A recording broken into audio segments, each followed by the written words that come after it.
which is very exciting. We've kind of had a soft rollout to this to where we haven't really made it, public knowledge to our clients, but as times and opportunities have led to it, we've offered it to clients, and we've got about 15 to 20 clients that are using this right now, and we've gotten really, really good feedback on it. And it's the facial recognition clocking through our system. So obviously right now, if this is new to you, you know that we can punch in and punch out on a physical time clock with a proximity card or a finger reader. We can do it on the app. You can do it from your computer. But this is just another feature within our system where we can actually do a facial recognition using an iPad. And it's to be clear here, it's an iPad only. And what the iPad is going to do is going to utilize the facial recognition feature within the iPad to have an employee clock in and clock out. There's also other features that we'll go into as a part of this webinar to educate you guys on a little bit, but we'll get to that in just a second. Okay, so and just to be clear, it has to be an iPad, and we would help you guys set it up. We have mounts. We have not only secure mounts, but we have mounts that you can basically just use like a kickstand or an unsecure mount if it's a iPad that you guys may utilize for something else. Okay. All right, so what I'm going to do is I'm going to transition over to the iPad now and get the screen sharing.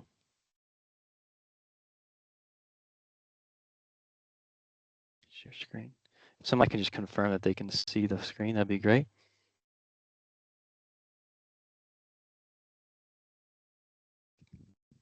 Can you guys see the screen on the iPad? Not yet, Okay. William. Sorry about that. Hang on. Let's see what we can do here. Share screen. Share screen without audio. Start broadcast. All right, just give me a 3, 2, 1 countdown. So I think I'm doing a little better this time. You guys see it? Yeah, we got you. Okay, very good. Let me see how I get out of this now. All right, there's everybody. All right, so what we'll do is we will customize this with your company logo. So it'll look super fancy like this, and it'll always have the kiosk on. So we would set up the settings within the iPad so that's always lit and looking for the face. But all you have to do, and I'm going to do this right now, is walk up about 2 feet away from the iPad, and it's going to scan your face. Obviously, I'm already enrolled, and you can see on the screen here that it appears like I've been previously clocked in. So it gives you a lot of information. We can clock in, we can clock out. I'm going to go ahead and move forward with clocking in. If you want, all you have to do is clock in and clock out, or you can clock in and clock out to jobs. Let me get that scan one more time. We have it set up to where we can clock in and clock out to a department and also clock in and clock out to a job. So I'm just going to do that real quick. We're going to clock into operations and customer service and be done. And then boom, I've been clocked in. And I want to reiterate here, we can get pretty granular here, not only clocking in obviously to a department, to a job, but also, I'm going to scan my face one more time, we can do just a clock in, clock out, or a break. And even if you didn't want to have a break where employees just clock in and clock out as they come, they like throughout the whole day, we can remove that start break functionality within the system as well. Okay. But like I said, super easy, very, very quick, and will immediately recognize your face as long as you're about 2 to 2.5 feet away from the iPad. Does anybody have any questions, just kind of like the overall clocking feature within the system here? Great. All right, so not only are we going to clock today, but we're also going to show you how to register an employee. It takes about 15 seconds to register an employee, so we're going to have Nicole join us here in a second. She's just going to walk in front of the clock. It's not going to recognize her. So you can see here we've got use employee or register, so we're going to register her, and then we're going to enter her employee number and confirm it. She's going to approve facial recognition technology, and then she is going to be enrolled. So boom, Nicole, if you'll just back up just for a second. So Nicole has been enrolled and registered. Now step up to the clock just as if you're coming to work, and we can get her clocked in and clocked out very, very easily. Okay, so you can see it takes about I mean, I'm being pretty conservative when I say register an employee in about 15 seconds, but you can really do it in about 5. So depending on how many folks you guys have at your facility to clock in and clock out, not only is it easy to get up and running and get folks registered, but also it's easy just to come in and use it day over day as you're clocking in and clocking out. Okay. All right, very good. So I'm going to stop sharing the screen here. Let me see if I can get back over my computer. Actually, you know what? Let's see.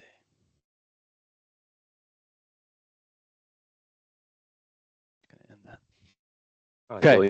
It looks like we had a question come in here asking about any issues with people that shave their beards or grow facial hair, different hairstyles. Great question. Yeah, Josh, why don't you take that one? It's not typically an issue since the app itself is actually mapping points. It's not really taking a picture of the face. Now, the picture it has in there is more just to show you who's clocking in. So it shows your registration picture when you're clocking in and clocking out.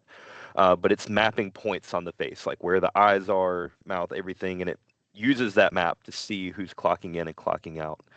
Now, I would say if it was a pretty drastic change in which maybe somebody had just a huge beard that was covering up parts of their face to where it didn't get a very clear map of those points, and then they just got rid of all of it. It may have some difficulty in that situation, but that's usually not going to be an issue. We've had people that have registered when they first got to work, and then they're having to use it for the first time after working all day, and their looks changed a little bit. Maybe they've got some safety glasses on or something and had no issue clocking out.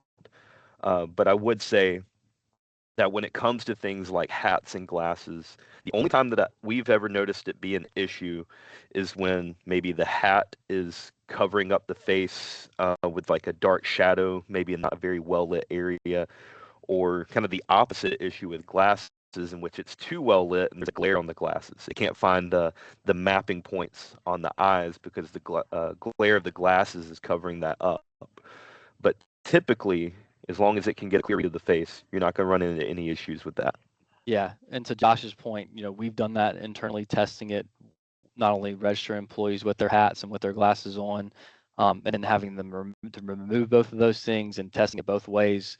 And we've got folks that are using this in all sorts of different industries. We've got restaurants, we've got manufacturing facilities, we've got our biggest client that's actually using the facial recognition technology right now is a children's home that has 23 locations, and they have actually 27 different iPads. And the only time that we've ever had any sort of speed bumps is when there's been a lighting issue, to Josh's point, whether it's a dark face with a hat or glasses with a little bit of glare. But I would say that is a very, very, very rare circumstance. But obviously just want to make sure that we're communicating upfront on that. To my point, just to reiterate, glasses, hats, we've done a lot of testing here internally and it's never been a problem. If an iPad for whatever reason disconnects from the Wi-Fi, it will store those punches, and then when the internet is reconnected, it'll automatically move those punches to the employee's time card. So you don't have to worry about that. If there is a hiccup in the Wi-Fi for 30 or 45 minutes, just once it gets kicked back on, it'll obviously flow the punches over to the time card. For the specs on the iPad, so it does have to be at least a minimum of Generation 8 iPad, which is essentially when the facial recognition technology was introduced by Apple. We typically buy Generation 9s.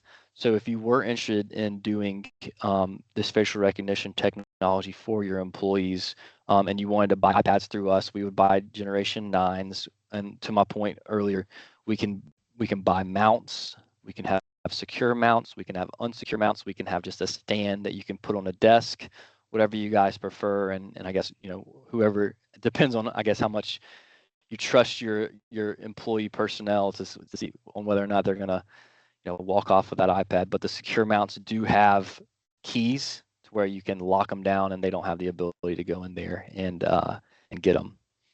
Any other questions or anything? We have a question asking if it's available on phones in the future. So we don't. So Angela, to your point, we don't have that available on our phones right now, and I don't expect that to happen. In all honesty, So if you were using the facial recognition from your phone, what we could do is we could require a pass key and have employees clock in and clock out from their individual individual phones as they're going, because typically how folks set up the pass key is the same technology, the facial recognition technology, with an iPhone to get employees clocked in and clocked out. This is more of a static location to where, just think manufacturing facility, or think a home, or a restaurant where you're clocking or you're coming in the door, you show your face, you enter the clock in or clock out as you come or go. This technology here I don't think would ever cater to an employee that would be clocking from their phone, basically on the move all the time. But we can, Angela, if you want to discuss it a little bit more, we can definitely take that off the line and discuss your individual situation for your company. That's a good question. Any other questions, guys?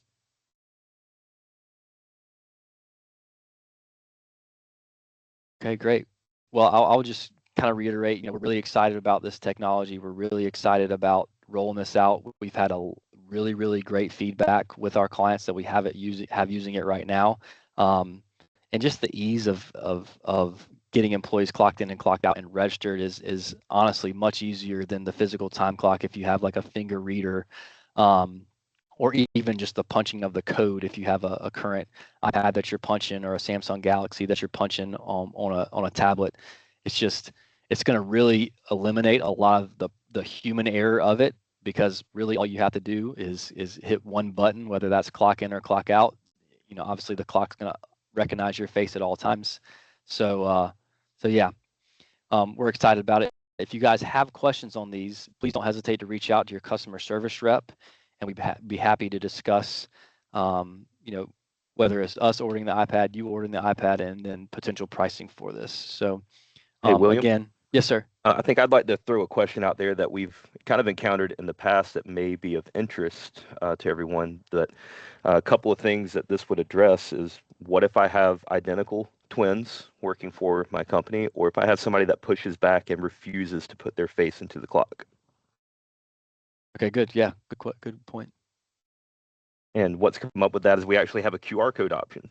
They can store it in like the digital wallet on their phone if you have somebody that pushes back on that. Or in the case where we've encountered identical twins working for the same company, one registered using their face, the other one used the QR code option, and that code stored on their phone.